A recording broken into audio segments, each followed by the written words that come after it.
Assalamualaikum warahmatullahi wabarakatuh. Izin memperkenalkan diri, nama saya Muhammad Taufiq Ramadhani. Saya dari kelas PJ 4C dengan NPM saya 1910631078 Pak. Nah,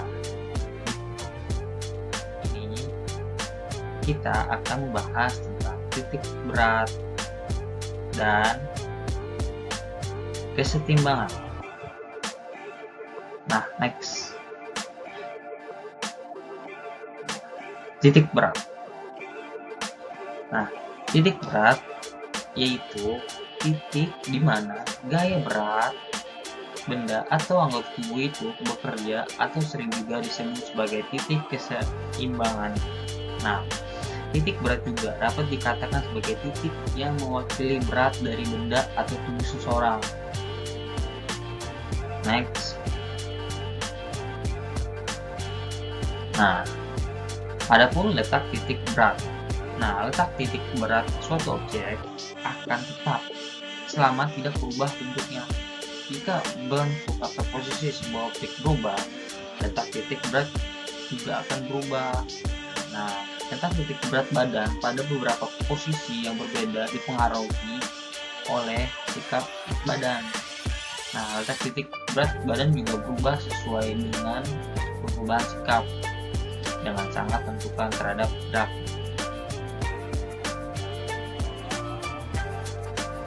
Nah, adapun kesetimbangan. Apa sih kesetimbangan itu? Nah, kesetimbangan itu merupakan hal yang paling penting dari semua asas jasmani dalam mekanika yang berhubungan dengan teknik olahraga. Adapun berbagai macam aspek kesetimbangan yang dipertahankan bergantung pada tujuan yang ingin dicapai.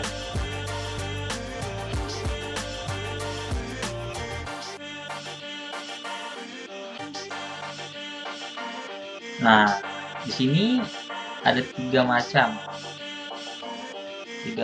kesetimbangan, yaitu dalam ilmu pengetahuan statistika. Itu yang pertama itu ada stabil, yang kedua ada labil, yang ketiga ada different atau neutral.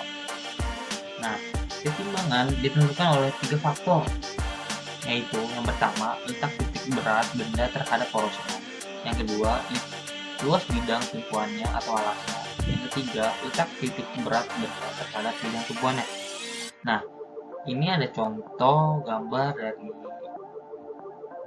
tiga macam kesetimbangan, yang stabil, labil, indifferent, dan netral.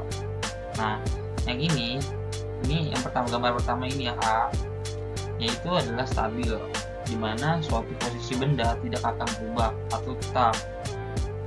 Yang kedua ini ada labil. Nah, di mana posisi benda tersebut ketika apabila dihadapkan atau mendapat pengaruh dari benda lainnya, dia akan bergoyang ke kanan atau ke kiri, dan makanya benda yang B ini termasuk dalam macam kesetimbangan itu labil. Yang ketiga C, yang C ini masuk dalam netral. Kenapa? Karena ketika benda ini dapat pengaruh dari luar maupun besar atau kecil, maka posisinya tetap akan sama seperti ini, jadi dia tidak akan berubah. Nah, oke, next.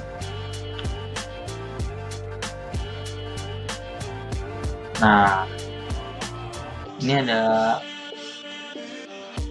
hukum kesetimbangan. Nah, hukum kesetimbangan yang pertama, apa sih bunyinya? Yaitu badan selalu dalam keadaan kesetimbangan selama proyeksi titik berat badan tersebut jatuh dalam tumpuannya. Nah, ini ada gambar kesetimbangan satu. Nah, yang pertama ini di gambar yang pertama, di mana badan ini bertegak lurus dan menempel dengan dinding. Nah, yang kedua, ini ada suatu manusia yang menempel di dinding, tetapi badannya itu membungkuk, dan yang menempel itu dari bagian bokong sampai bagian kaki. Nah, ini sikap badan manusia ini yang nempel ini, dia tidak akan terpengaruh atau tidak akan terjatuh. Yang kedua ini bisa saja terjatuh karena posisinya itu dari titik tumpuannya itu berat. Nah, yang ketiga ini netral. Kenapa? Karena dia tidak ada sanggahan atau tembok. Nah, itu dia. Yang kedua ada hukum kesetimbangan 2. Bunyinya yaitu stabilitas berbanding lurus dengan luas bidang tumpuannya. Artinya, semakin luas bidang tumpuannya, semakin besar stabilitasnya. Dan sebaliknya, semakin kecil bidang tumpuannya, semakin kecil pula stabilitasnya. Nah, ini adalah contoh yang pertama dan ini contoh kedua. Lanjut. Nah, adapun hukum kesetimbangan yang ketiga dan keempat. Kita ketiga dulu. Hukum kesetimbangan ketiga yang berbunyi stabilitas berbanding lurus dengan berat benda atau badan. Artinya semakin berat badan seseorang semakin besar stabilitasnya. Sebaliknya semakin ringan badan seseorang semakin kecil stabilitasnya. Nah, artinya ketika badan seseorang itu semakin berat, dia akan susah untuk dijatuhkan. Kenapa? Karena daya tahan stabilitasnya itu besar. Kalau seseorang itu badannya kecil, nah dia akan gampang terjatuh karena stabilitasnya itu ringan atau kecil. Kita ke hukum kesetimbangan 5. Apa sih bunyinya? Bunyinya yaitu stabilitas berbanding lurus dengan jarak horizontal dari titik berat benda terhadap sisi bidang tumpuan. Ke arah mana benda atau badan bergerak, artinya semakin besar jarak horizontal ke arah bentuk, semakin besar stabilitas alat tersebut. Sebaliknya, semakin kecil jarak horizontal, semakin kecil juga stabilitasnya. Nah, ini adalah contoh dari tambang. Nah, ini contoh dari hukum kesetimbangan 5.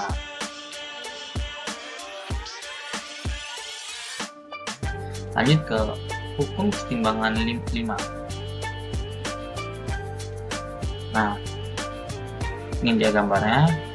Kita hukum kesetimbangan 5 itu yang berbunyi stabilitas berbalik dengan jarak vertikal dan titik berat benda terhadap bidang alasnya.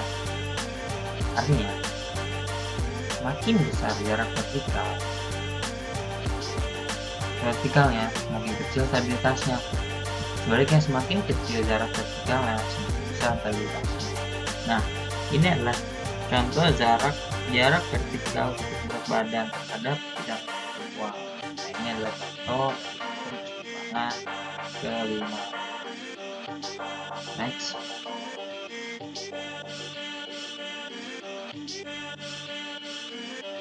Nah, di sini ada prinsip-prinsip kesetimbangan. Nah, yang pertama itu tumpuan kaki. Nah, tumpuan kaki ini akan menentukan luasnya bidang tumpuan. Luas bidang tumpuan ini akan menentukan juga kesetimbangan seseorang. Nah, yang kedua itu ada sikap siap, waspada atau kuda-kuda. Nah, berdiri pada situasi demikian dengan sikap siap atau sikap sedia dalam keadaan berdiri haruslah berdiri dalam keadaan seimbang atau balance pada kedua kakinya. Dan yang ketiga ada dari sikap diam ke bergerak. Jika hendak bergerak dengan seketika atau cepat ke suatu arah, badan harus dalam posisi labil. Kenapa? Karena jika titik berat badan harus dipertinggi atau jarak vertikal diperbesar dan titik berat badan didekatkan ke sisi tumpuan, jarak horizontalnya harus diperkecil.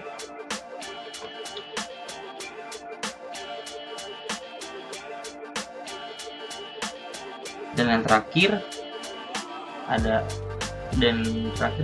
gerak ke diam.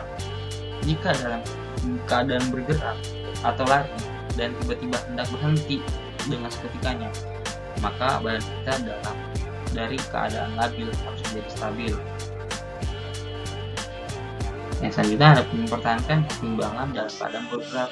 Jika tubuh dalam status seimbang atau balance, apabila gaya yang berbeda saling meniadakan dan tubuh tetap dalam keadaan istirahat. Nah, mungkin Itu saja yang dapat saya sampaikan, kurang lebihnya mohon maaf. Assalamualaikum warahmatullahi wabarakatuh.